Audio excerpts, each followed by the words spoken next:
Bryn Hound up and welcome to today's Lunch and Learn session, which marks the kickoff of a new series for the autumn, where we're aiming to provide you with a foundational understanding of digital and what that means in the context of the delivery of public services, and also Agile as a way to help teams develop their products and services. I'm Mike Erskine, Communications Manager at the CPS, and part of the Learn Digital Skills and Connecting Digital Professionals service.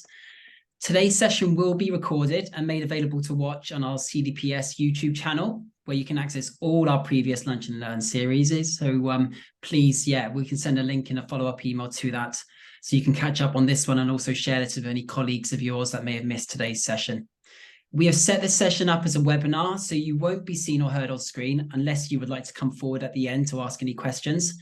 In the meantime, as I said before, please introduce yourself in the chat. And again, pop any questions that come into your head during the session. There is a Q&A tab there. So if we can keep the questions separate and post them in the Q&A tab, that'd be great. And we will pick those up at the end. Today's session is only 30 minutes in length, so please try and turn off any other distractions. I would now like to welcome my colleague, James Gibbons, who is our training and learning designer here at the Centre for Digital Public Services, working as part of the Learn Digital Skills service. James has previously worked in a number of different services across public sector organisations, including education, central government and health, and now is part of the team here at the CDPS, responsible for delivering and developing training to support organisations on the path to digital transformation. James is also today joined by our colleague Ebony, who will also be keeping an eye on the Q&A and chat box here. So I will now pass you over to the very capable hands of James. Shmai, James. Shmai, and diolch, Mike, thank you. And thanks to everyone for joining us this afternoon during your lunchtime. Hopefully you'll find this session useful, where we're really going to be kind of kicking off this series, looking at what makes a service digital. Now the kind of structure for today, so we'll start by kind of explaining, what we mean when we first of all talk about digital services, and start to link this to examples of how this kind of affects us in our day-to-day lives. So really trying to put it in that kind of context of your own lived experiences as users of those services. We're then going to start to make the link between, how does that impact on the delivery of public services, and really start to delve into the kind of the change in expectations of the general public, our users, and what that means in terms of why it's so critical to adopt that user-centered approach when we are designing digital services. And we're going to finish today just by looking at an example of an initiative that's currently underway that's really utilising this approach effectively to transform the way that they actually deliver their service.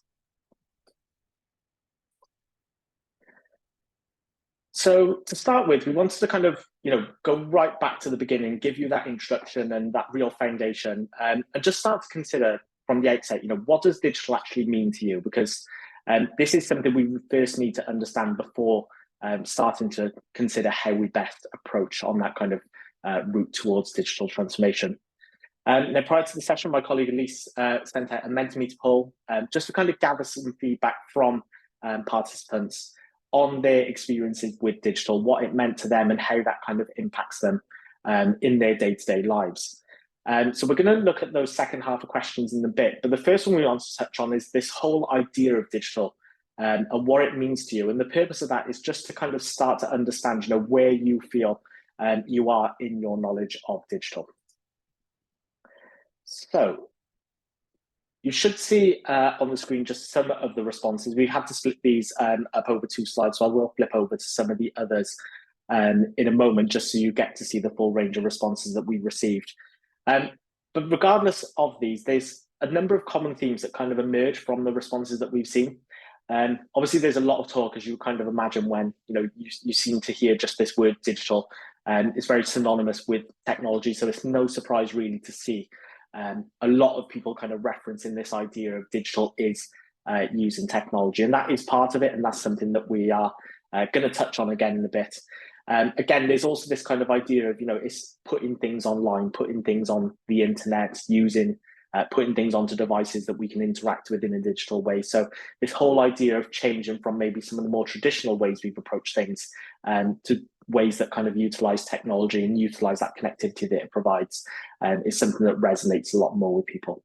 I'll just flip over to the other one as well, just so you get to see all of them. Another common one that's coming up is this idea of kind of creating ways to work more efficiently and more effectively. So that's starting to think of, just some of the benefits that digital can provide, services that are actually utilizing it effectively. It means that their teams, their users, can carry out tasks much more kind of efficiently and effectively than perhaps they can with traditional means. I can see as well here, there's a few people that have made reference to this idea that digital is putting users first. So starting to hint at some of the things we're going to touch on, both in today's session and some of the subsequent ones afterwards. But even throughout these, there's some people who are still unsure of what this actually means. And these responses are echoed with the training sessions we run. We do ask very similar questions there. And, we see all kinds of ranges of responses, from those who are very confident and quite sure in what digital means, but also those that are unsure about it and don't see how that kind of applies to their service. So we just want to kind of highlight that from the first instance, just in terms of what digital actually means. And then we want to kind of look at how this actually plays out in our day-to-day lives. So we just put to you some kind of common scenarios, probably things that many people have done, just to kind of get a feel for how this actually impacts you. And to do this, we just ask 4 simple yes or no questions. And again, very, very common in terms of themes from things we've seen asking very, very similar questions with our training. So everybody that responded to this in this instance mentioned that they have ordered groceries online, and everybody has ordered a gift from someone from Amazon. And it'd be interesting if people just put in the chat maybe some of the reasons, if you are somebody that responded to this, or even if you didn't respond to the Mentimeter, that you do some of these things. We're kind of keen to unpick, what is your reason for actually doing this? And typically when we ask these questions, the feedback we get is that people say it's much more convenient. The fact that, they don't have to drive to a shop, they can get it delivered to their door, they can look at it from the comfort of their own sofa. It's just an easier experience for them, rather than having to deal with, traffic at peak hours if they're finishing work and then having to go shopping afterwards. Recently, we've seen an interesting kind of number of people saying that it was just something that they did in COVID when they didn't have a choice other than to use these kind of online services. So it was something that they hadn't done before. They would frequently go to grocery stores as opposed to purchasing them through apps on their phones. But it's something they did during COVID, and this kind of left a bit of a legacy in that sense that is something they're continuing now. Some other interesting ones, I guess, more specific to certain users, but we did have a few people comment the other day that it saves having to kind of juggle childcare or have to wrestle your children away from whatever they're doing to take them shopping.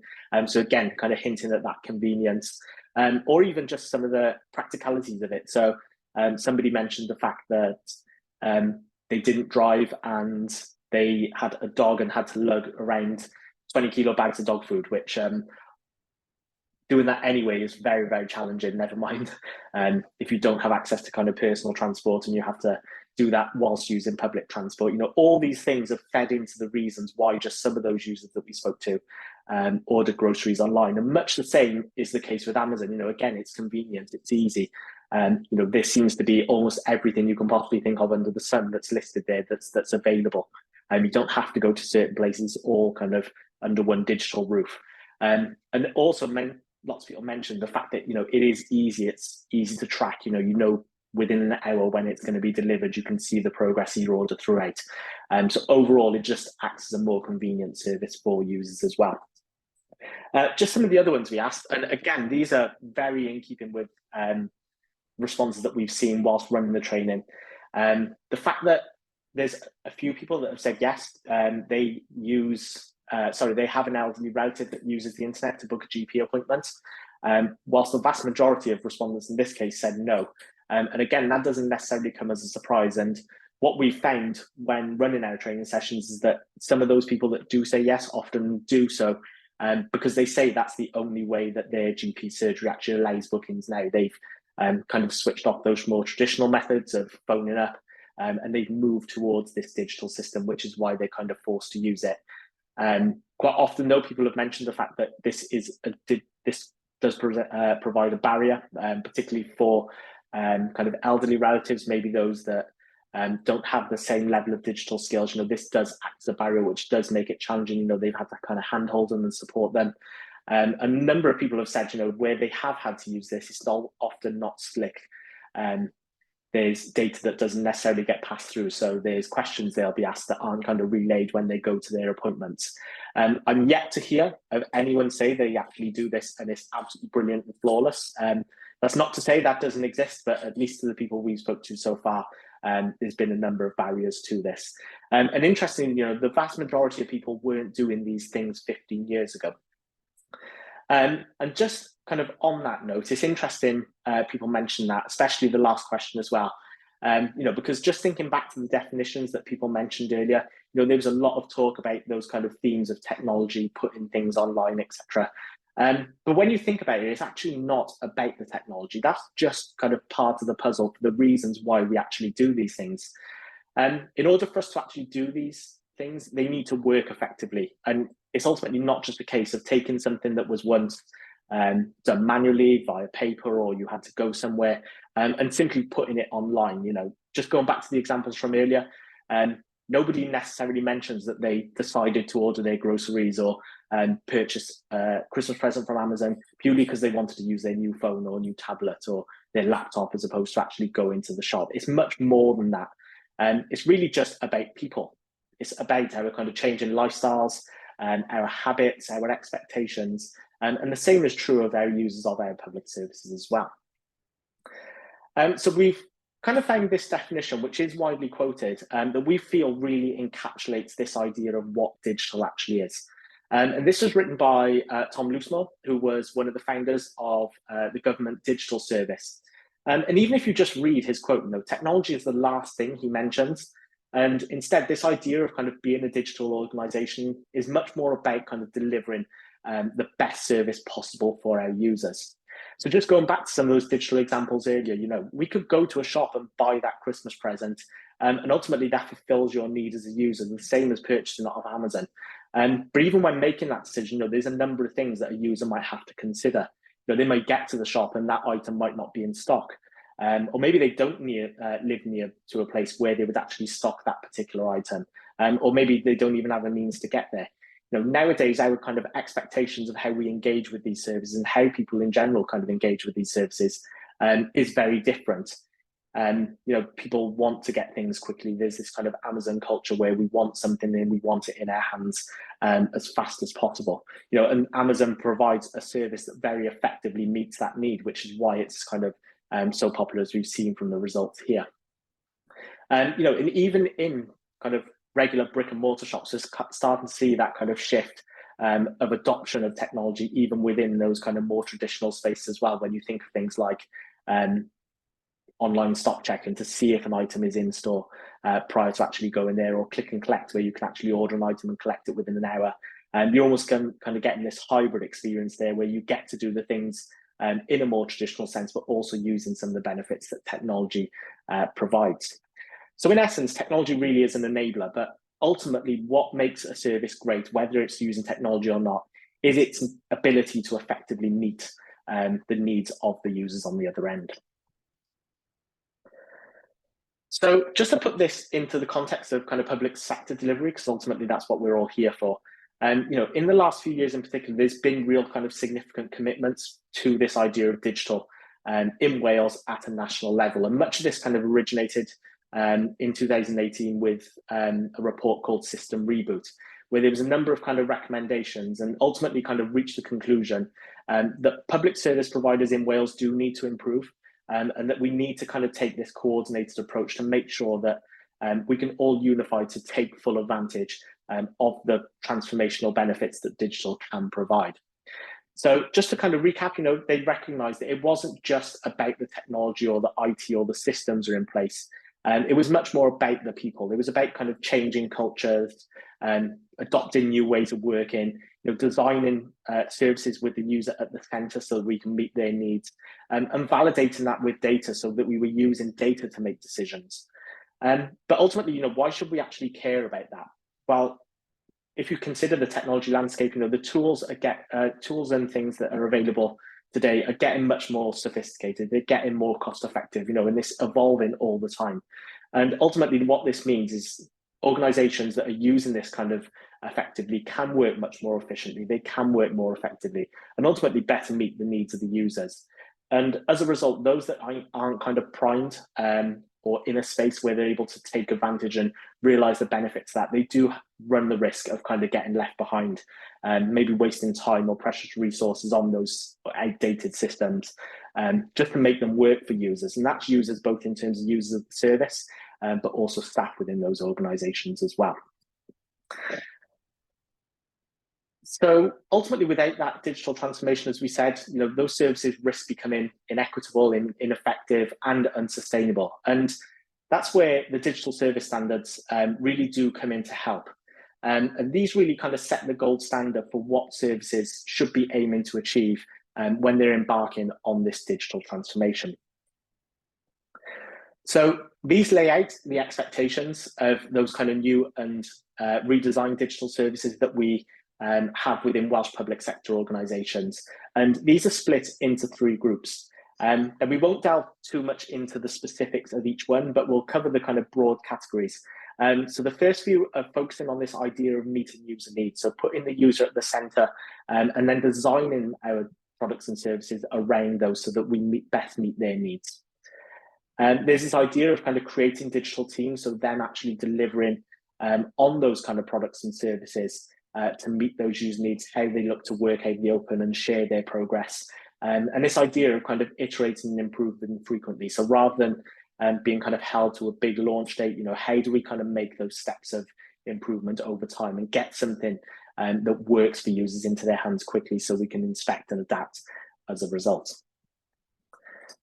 And the last one, when it flips over, whoops, gone too far, is about this idea of using the right technology. So using technology that actually scales, using data to make decisions, but also to consider, the ethics, privacy, and security that's obviously really important for these users.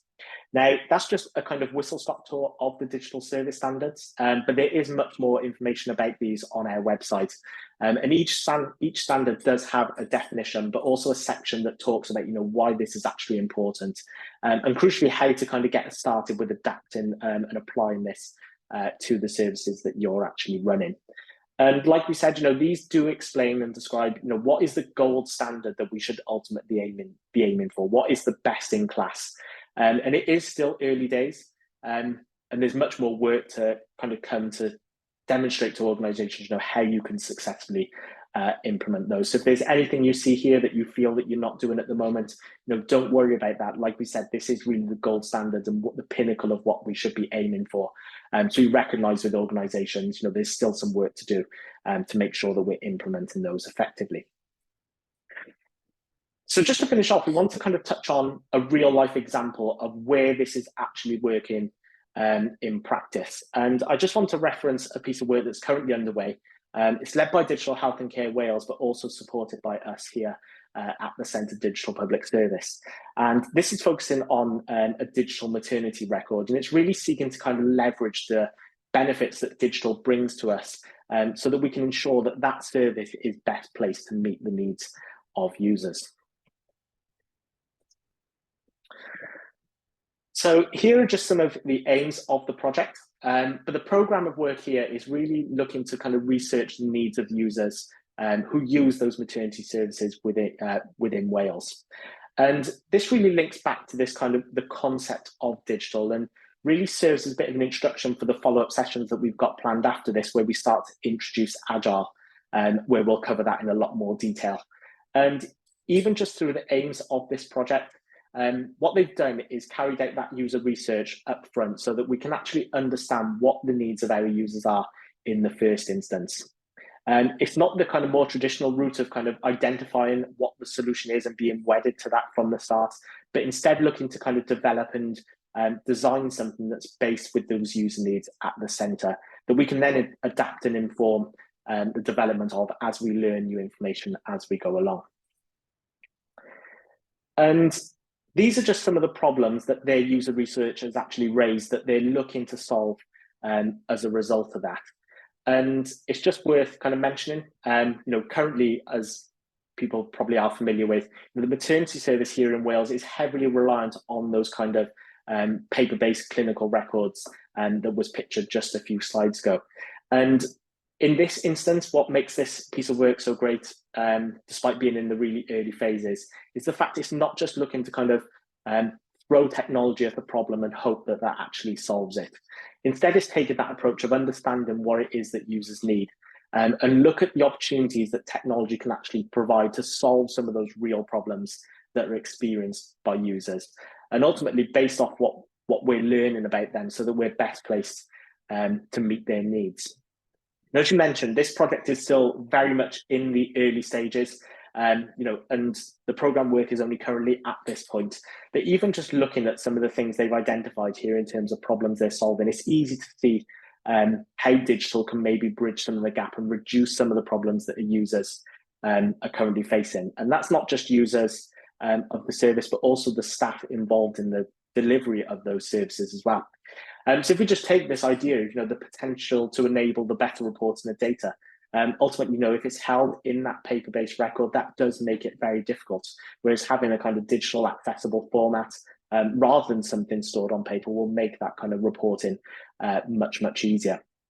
And just thinking about data, I know there's one there about reducing the time spent on duplicating data. So rather than somebody having to transfer what's on those paper records onto a digital system, I guess the other benefit would be that it doesn't only take more time, but also increases the risk for errors within that. So obviously, the more we can reduce the contact of individuals actually inputting that data, the more clear that's going to be, and there's going to be a reduced risk in any errors within that data. And the final one about that kind of idea of, women and birthing people may not always have access to their physical records to hand. So, they may work in a different place to where they live, may not always carry that paper document around with them routinely, but there's potential that, with a digital solution, whatever that might look like, that could potentially mitigate that, where actually it's available kind of anywhere at any time. Now, they're just some thoughts from other kind of projects and products utilizing digital. That's not necessarily something within the scope of this project or the delivery, because like we said, they're very much identifying what the needs of the users are from the first instance, and then looking to design their products and services around that. So that concludes our session for today, looking at giving you that kind of context for what digital is within the delivery of our public service landscape. We will have an opportunity if there are any questions. Just so you're aware, we do have a inbox for our service, so learning digital skills. So if you do have any questions that maybe haven't sprung to mind now, but you want to inquire afterwards, then feel free to direct them there. As we mentioned, we are a training service, so we do offer training to public sector organisations. There's course details on our website, which I'm sure Mike will helpfully post in the chat if he's able to in a bit. We are currently fully booked up until the rest of this year, so we have had overwhelming response to the demand for training, and we'll soon be taking bookings into 2024. So yeah, again, if you do have any questions about that, you can submit an expression of interest either through our website or get in touch with us if you do have any more questions. But thank you so much, and I'll hand back over to Mike. Diolch, James. That was great, really informative. Sometimes they really do need to go back to that simple question of what is digital and what makes digital service. So I think that was a great refresher for us all. Has anyone got any questions for James? Very happy for you to put your hands up or post any questions into the Q&A. Great. If not, I will move on to what we will do is sort of a follow-up survey. We'd be if you could, happy to sort of input into this. So we've got a couple of questions on Menti. If you're able to log on right now, menti.com, and if you enter the code 13290654, it's 13290654. Hopefully you should see it on the screen there. And we've got a couple of questions, really, just to get gauge really about whether this lunch and learn made sense to you. Have you learned something new today? Would you like to start, trying some of the tips and bits that James has covered today within your own organization? And do you still have any questions? And also, just the final one, really, what is your main takeaway from today's session? Be really interested to know, and it'll really help us to design future sessions and making sure that we are giving you those key tools that you can take away and put into your day-to-day working roles. And this is just to wrap this session up, but also to give you something to look forward to. We have got another 3 sessions in this autumn series. We've got one right next week, a week today, on agile and waterfall, how they are different. So you know, these are terms that some of you will be familiar with or won't be familiar with, but hopefully this session will really be able to sort of break that down. I don't know if you can give a bit of a flavor, James, to anyone else who would be interested in this session. And we've also got a couple of other sessions coming up following that, on looking to cover these every fortnight, how agile teams work, and then how to run agile ceremonies. So I'll pass over to you, James, to give you a bit of a flavor for those ones, if you can. Yeah, sure. So like we said, today was really about setting the context of this kind of idea of digital, first of all, before moving on to these other topics. So the first one, looking at agile and waterfall. So 2 different techniques for kind of managing projects and products, giving you that kind of practical experience of what they actually look like in practice. Again, as Mike said, you know, they are maybe some technical terms people will be familiar with, some may not. So we'll really start by kind of introducing, you know, what they are and what they aren't, and just giving you the kind of tools to understand, you know, what is the similarities, what are the differences between them, so that ultimately you're kind of well placed to pick the best one for the products and services that you're working on.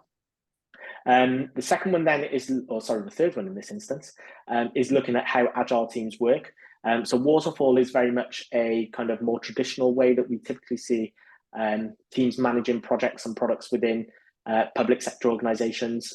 Agile is just a different approach to that. So we'll be delving a bit more specifically into that, into the ways that teams work specifically to work in this kind of agile mindset. So really starting to understand, you know, where this originated from, what's the rationale behind there, what are some of the kind of values and principles with that, and what does it actually look like in practice. And then finally, how to run agile ceremonies, which does all look quite, specific about this idea of ceremonies. But these are just some of the kind of tools and techniques that successful agile teams use. So again, a bit of terminology, but things like sprint plans, retrospectives or retros, those kind of things, the things that agile teams do to work effectively. And as I mentioned, you know, they are some technical terms. If they're things that you are either completely unfamiliar with, or maybe you've heard of, but you don't quite understand what they were, that session will give you a real insight into what those things are, why we do them, and how they actually work, so you can start running them with your own teams within your services. Fantastic. Cheers, James. And one thing I wanted to make you aware of before we go, at this year's National ISTED for Wales, we launched a book on trio writing, designing bilingual content for user-centered services. The trio writing book is a community effort. It has involved people across the private and public sector, and the book is a way to bring some of those voices together. So it really is the brilliant minds from across Wales that have got us here with this book. So if you haven't had a chance to take a look at this or download it, then we're delighted to now let you know that the ebook is now available to download for free. So I will pop a link into the chat and also within our follow-up communication. But you can also buy a physical copy if you want as well, via the Lulu store. So just wanted to make you aware of that one before you go for your lunch, or if you're finishing off your lunch today. So thank you very much. Really enjoyed your company today. I hope you got everything that you wanted from today's session, and we'll look forward to seeing you soon. All the best.